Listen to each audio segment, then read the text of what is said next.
intermittent connection. Where are you hiding?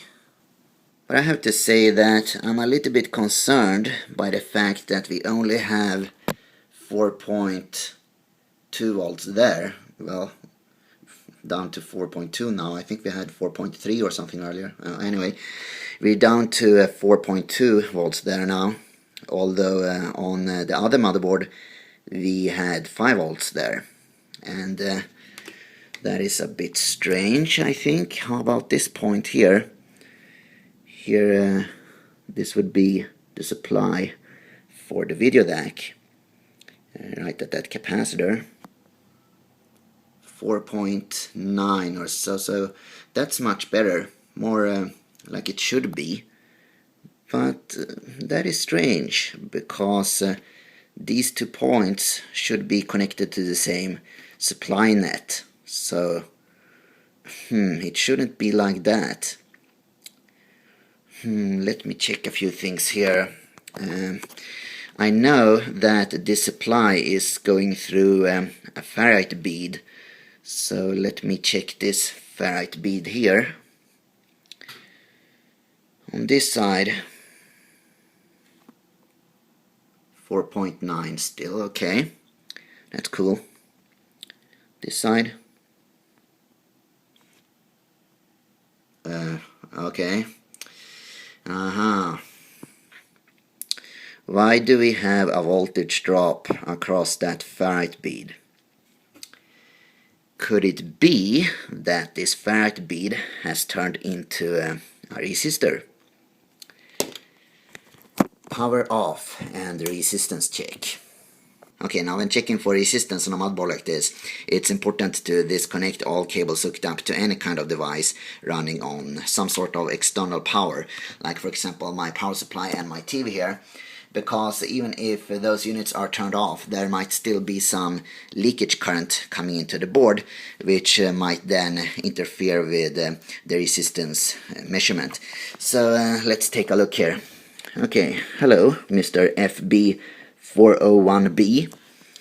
You should have a DC resistance that is close to 0 ohms, because you are a Ferrite bead, but you don't have a DC resistance close to 0 ohms, now do you? Nope, I don't think you do. Okay, 17.8 ohms. So, that Ferrite bead is not a Ferrite bead anymore. It's now more like a resistor. Let's desolder it. Now check this out. This Ferrite bead came out from the board in 2 pieces. That's kind of hilarious. And I don't even know where the other half of it went. It probably got stuck on my soldering iron or something like that. So yeah, I think we have found our intermittent power supply problem, guys. Now I just need to get hold of a new Ferrite bead. I'm just gonna make a quick phone call here. Hold on. Let's see. Okay.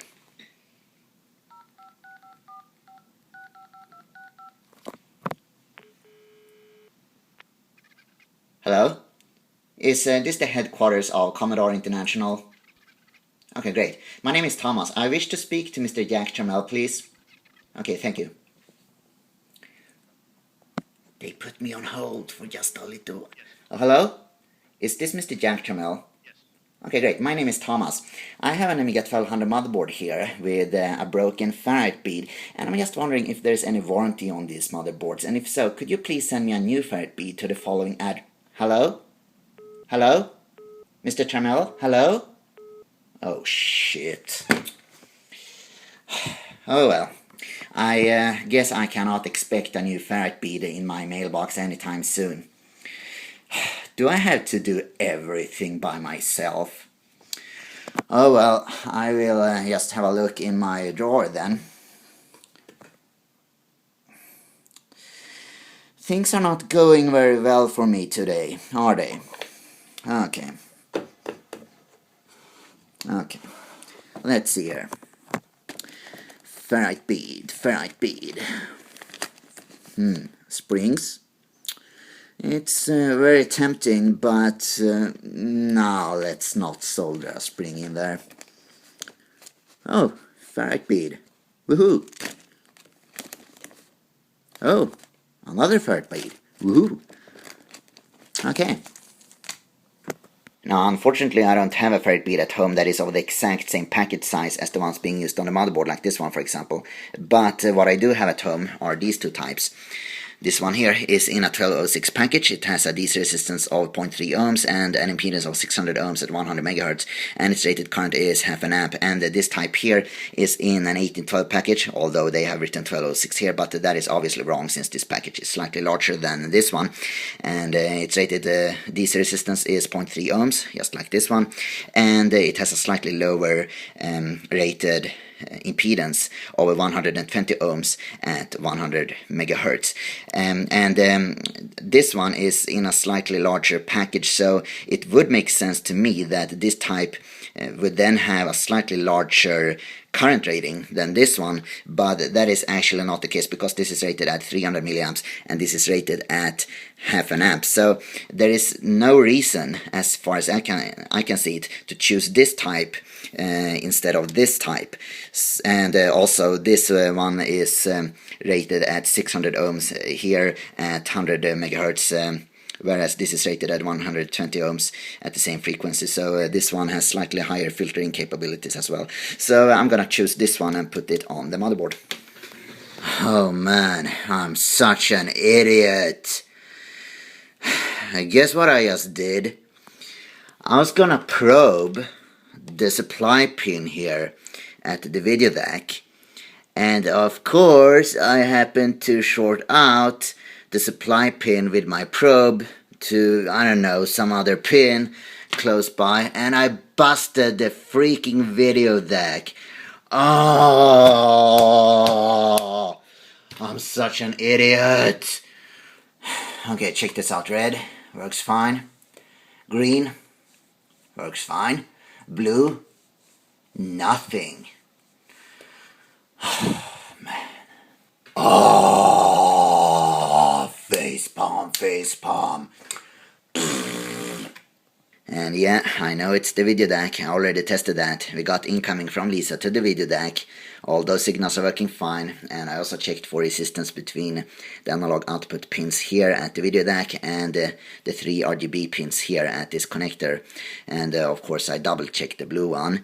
And I got perfectly normal readings there. So all the passives on the board are working fine.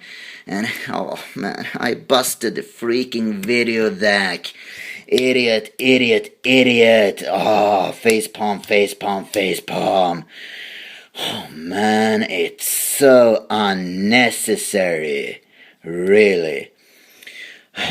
I do have extra video DACs at home, so that is not a problem. But this will mean like half an hour extra work for me. And of course I will have to pay for the spare part. I cannot ask for any compensation, since it was me who busted the video DAC. It will have to be on me. Oh man, guys, please do learn from my mistakes, okay? Sometimes during repairs this can happen. It can happen that you take a step backwards by accident. But what do you do when you happen to take a step backwards? Well, damn it, you take 2 steps forwards. Hell yeah! Now I know what happened. I don't think there's anything wrong with that video DAC after all. You guys see what I'm seeing? Well, let's have a closer look with the microscope in this area. So these 2 pins are 5-volt supply pins and these 2 are ground pins.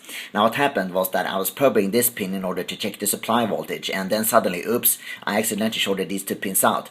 Now this one is directly hooked up to the 5-volt rail, and this here is hooked up to ground. So when I happened to short these 2 out, well, a lot of current was flowing from this pad through my multimeter probe to this pad, through this trace and down to ground. And here we can see that the trace is wider here than it is here. So when all that current was flowing, then this place here was the first to go. and that is what happened. Now I think that this is what caused this video problem to happen, and I don't really think there was anything wrong with the video DAC that I took out after all, but just for the sake of it, to be sure here and not take any chances, I will put a new video DAC in there anyway. And about the break in the trace here, well, I'm not gonna bother trying to repair it, because I can just take a new DAC and solder it onto the motherboard and then bridge these two pins on the chip itself. Problem solved. Oh my, that was a lot of extra work, completely unnecessary. Anyway, I have now put a new video DAC in there, and I'm glad I decided to put a new one in there, because I still haven't bridged those two pins that I said I would bridge, and it works anyway. So I guess it wasn't only that break in the trace that caused this problem, but actually there was some kind of fault in the previous video DAC that I desoldered from the board. So okay, now I'm going to bridge those two pins anyway, just for the sake of it, and then finally I will be able to move on here. Alright, so I have now bridged those two pins with a little bit of solder, as you can see. Now I have to say that this is actually the first time I ever happened to bust a chip by accident while working on a motherboard, so this was a rather unusual little incident, you could say. But still, I'm glad it was just a simple thing as the video DAC here, not Lisa, for example. But, well, still really unnecessary. But hey, shit happens. Okay, now, finally we can continue where we left off. So, I'm about to put a new ferrite bead in there, haven't done that yet, but before I do that, I want to show you something here. So, here I am now again probing the supply pin at this video encoder chip, and now there is no ferrite bead in there. But we are still reading 2.3 volts or so, just as before, when we had that ferrite bead in there, but you know, that ferrite bead was not working as it should. So this clearly indicates that we do have some kind of, I don't know, some kind of stray voltage or something coming into the supply pin here, even when there is no ferrite bead in there. And that also means that the ferrite bead that was in there was intermittent.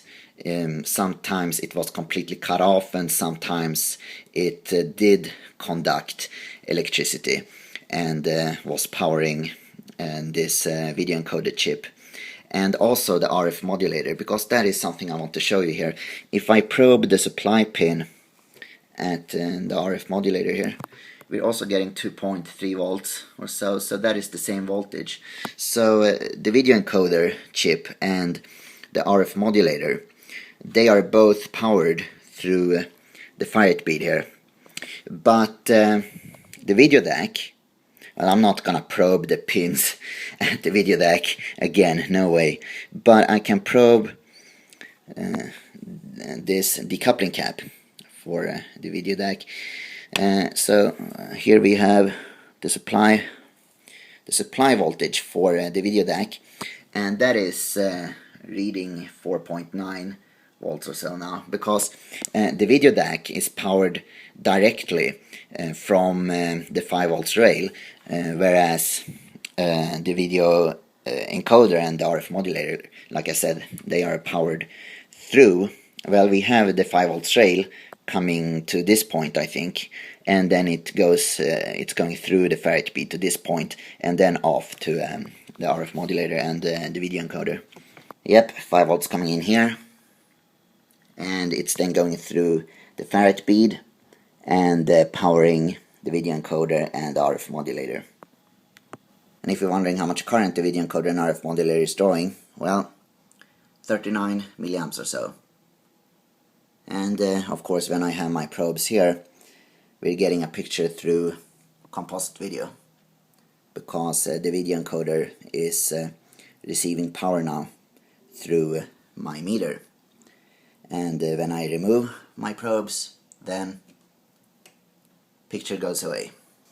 Oh man, is this a freaking joke or something? Look, we still got this instability issue going on screen. As soon as I open a drawer and the icons start popping up on screen, well, I don't know if you can see it, but yeah, I think the camera should be able to pick that up. If I do like this, yep, I think you should be able to see that. Oh man, I recapped the whole board and we still got this issue. Well, I guess we can rule out the electrolytic capacitors by now. I think it's time to have a look at the reference voltages for the video circuit. Oh, jeez.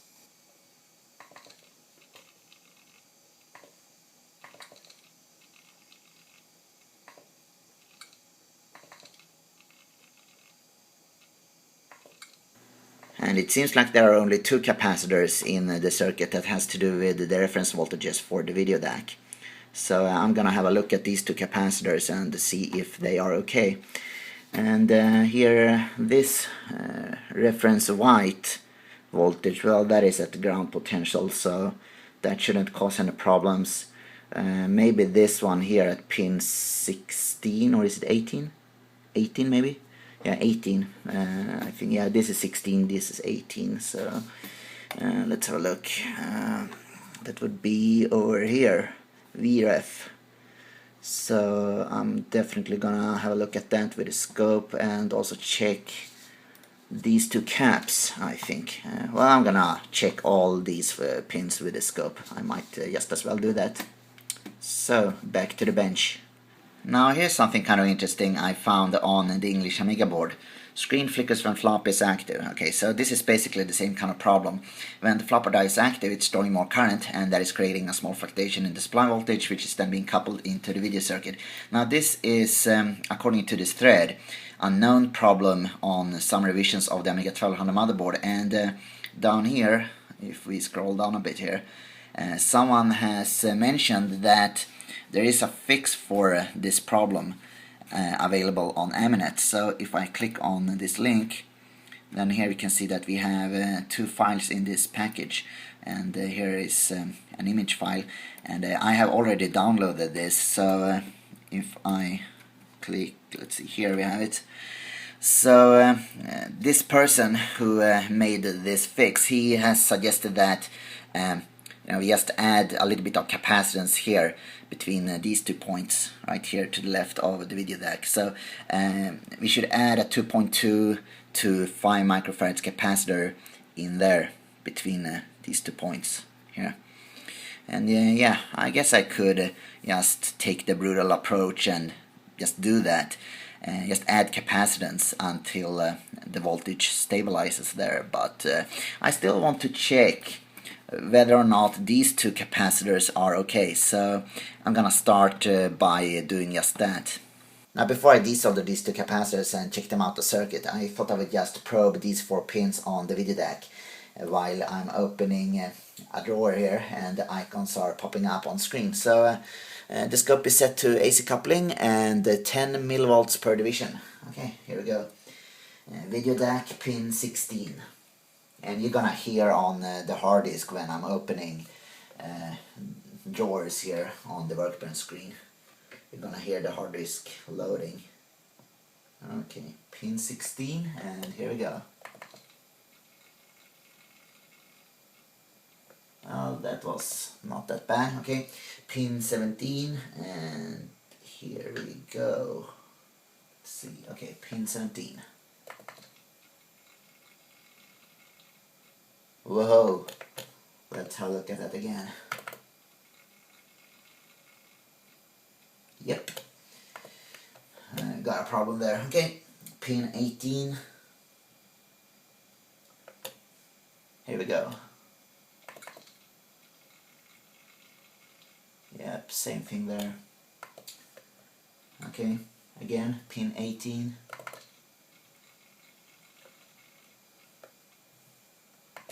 Okay, pin 19.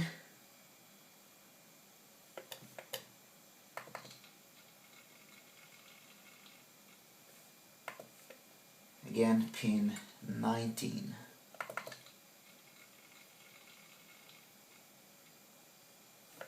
Okay, C2 on 5. 100 nanofarads, nothing wrong there. And here we have C2 on 6, and it's measuring about 10 nanofarads, like expected. No problems there either.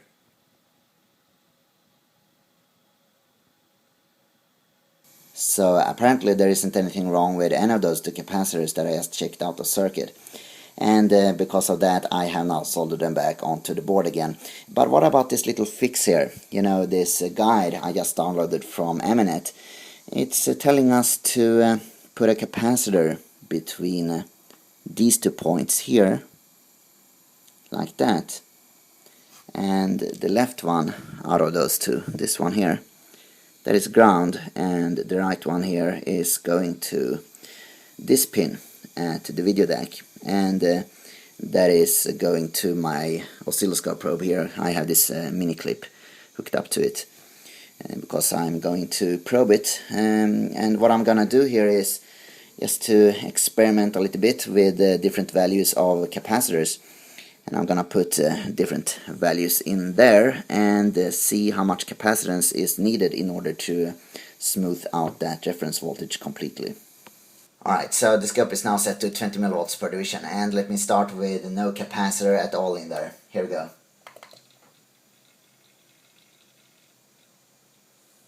Okay, that was no capacitor at all. Now let me put a 220 nanofarads one in there. Okay, 220 nanofarads coming up. We can already see a difference there. It's getting better, but not good enough. Okay, that is 220 nanofarads, and here is nothing. Now let me try with a 1 microfarad capacitor. Okay, 1 microfarad coming up. There we go, 1 microfarad, okay. Wow, that is much better. One more time. Okay, and I can't see any kind of instabilities here anymore on screen, so the problem is fixed. And if I remove that 1 microfarad capacitor, we're back to this. So okay, 1 microfarad, that is enough. But you know, putting a through-hole capacitor in there, that will not look very nice and discreet now, will it?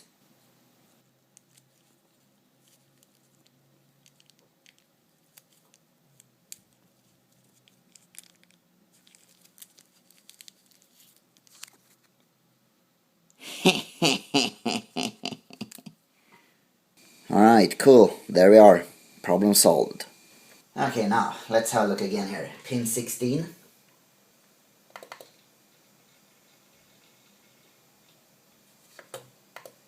Pin 17. Okay, pin 17. Well, that doesn't look too good. Okay, pin 18. Pin 18. Beautiful. Yeah, that's the way I like it. Pin 19.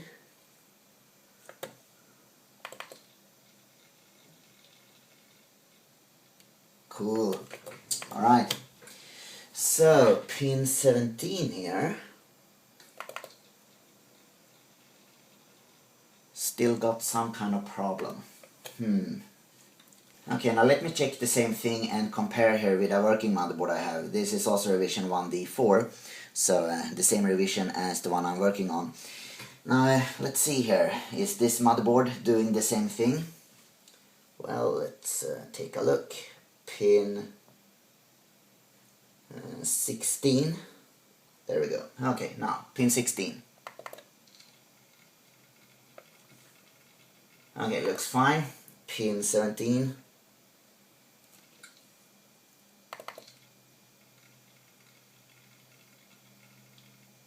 Yep, it's doing the same thing. Pin 18. There, pin 18.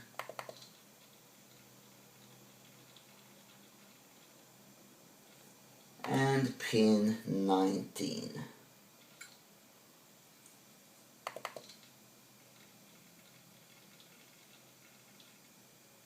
Okay, so back to pin 17 again here.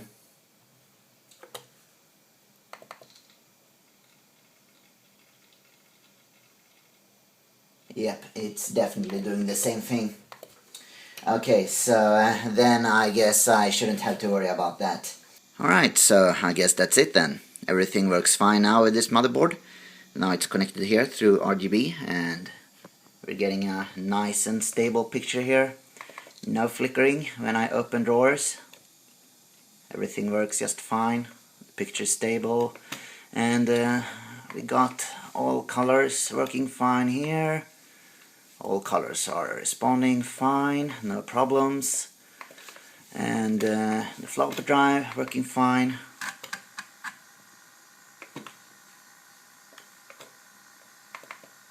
No problems whatsoever. Oops, let me turn off this light here. Everything works fine here. And it works fine through composite video also, of course. No flickering. As you can see, the picture is stable there.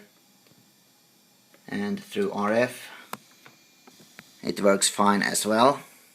Well, the picture quality sucks, but hey, it's RF, what can you expect?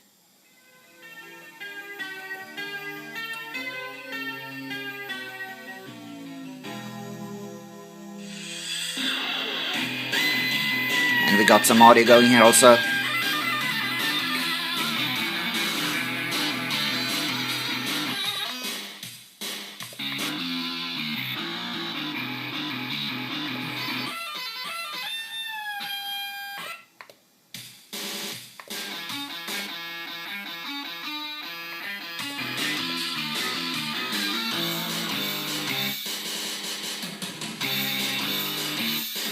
Alright, I guess that's it.